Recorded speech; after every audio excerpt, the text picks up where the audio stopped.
아이를 키우는 부모라면 아이의 걱정을 빼놓을 수가 없죠. 그 걱정은 분명히 아이를 건강하고 올바르게 키우기 위해 하는 것일 테니까요. 하지만 아이를 위하는 마음이라는 게 무색해질 만큼 아이와 멀어지곤 합니다. 아이는 잔소리로 받아들이기 때문인데요. 재미있는 건 이 상황이 아이가 성인이 된 후에도 이어진다는 점입니다. 다 컸다는 것을 알면서도 좀처럼 멈출 수가 없죠. 끝내 자신만 아이를 못 믿는 것 같아 자신이 못나 보이기도 하는데요. 하지만요, 최고의 학자인 다산 정혜경 선생도 마찬가지였습니다. 유배지에서조차 아들들에게 편지로 이것저것 당부를 했다는데요. 거짓말을 하지 말아라.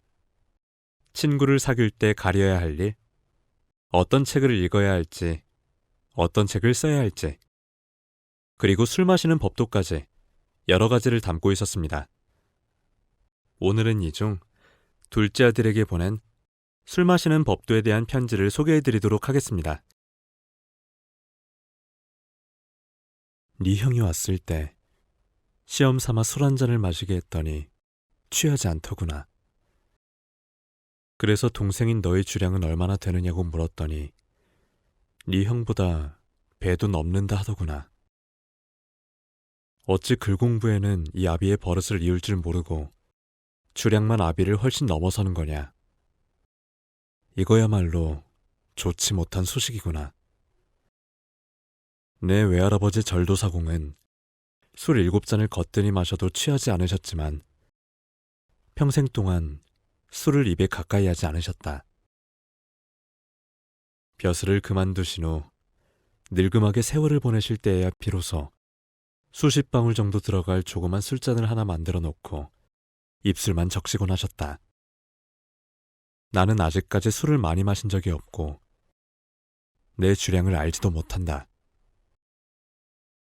벼슬하기 전에 중이당에서 3번 1등을 했던 덕택으로 소주를 옥필통에 가득 따라서 하사하시기에 사양하지 못하고 다 마시면서 혼잣말로 나는 오늘 죽었구나 라고 했는데 그렇게 심하게 취하지는 않았다.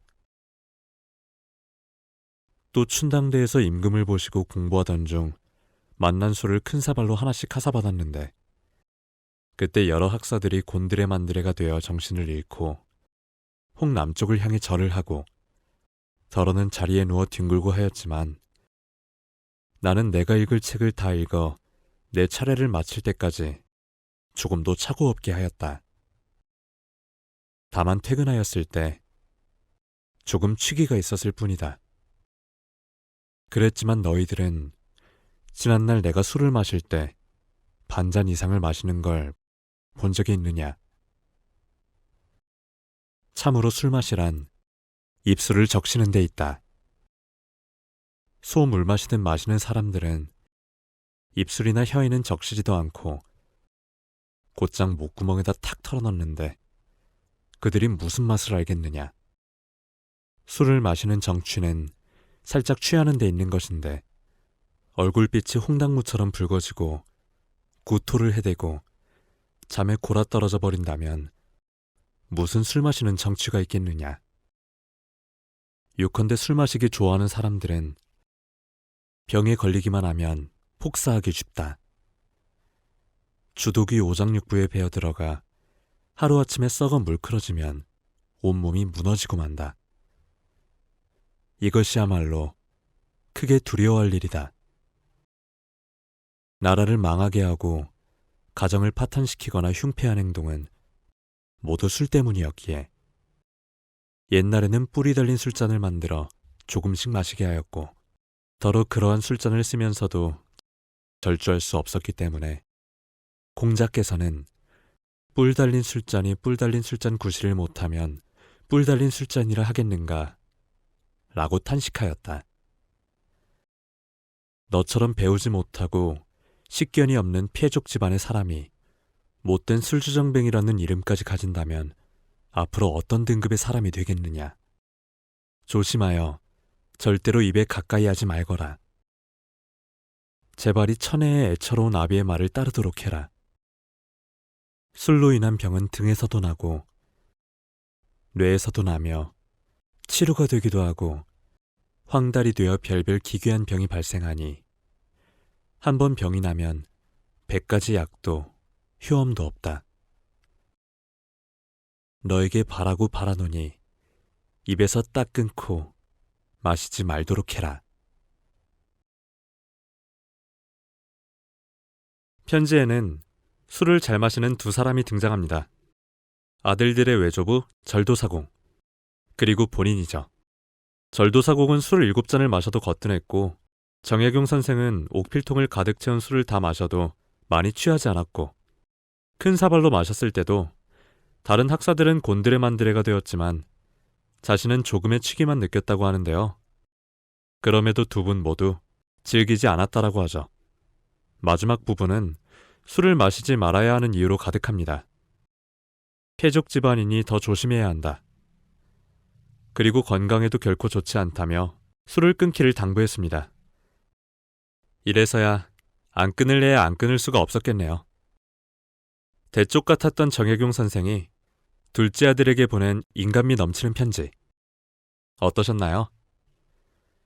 자식 생각하는 부모의 마음은 다 똑같다는 생각이 듭니다. 다산 정혜경 선생은 자식 사랑이 대단했습니다.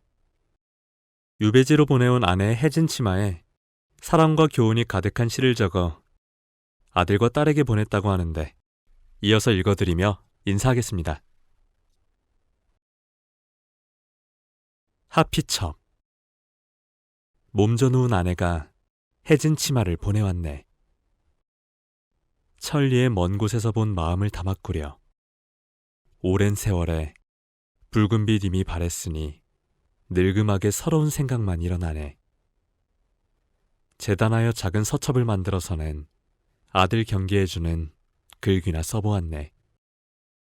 바라노니 어버이 마음 제대로 헤아려서 평생토록 가슴속에 새겨두거라. 시집가야 할 딸아이에게. 사뿐사뿐 새가 날아와 우리 뜰랑 매화나무 가지에 앉아 쉬네. 매화꽃 향내 짙게 풍기자 꽃향기 그리워 날아왔네. 이제부터 여기에 머물러 지내며 가정 이루고 즐겁게 살거라. 꽃도 이제 활짝 피었으니 열매도 주렁주렁 맺으리.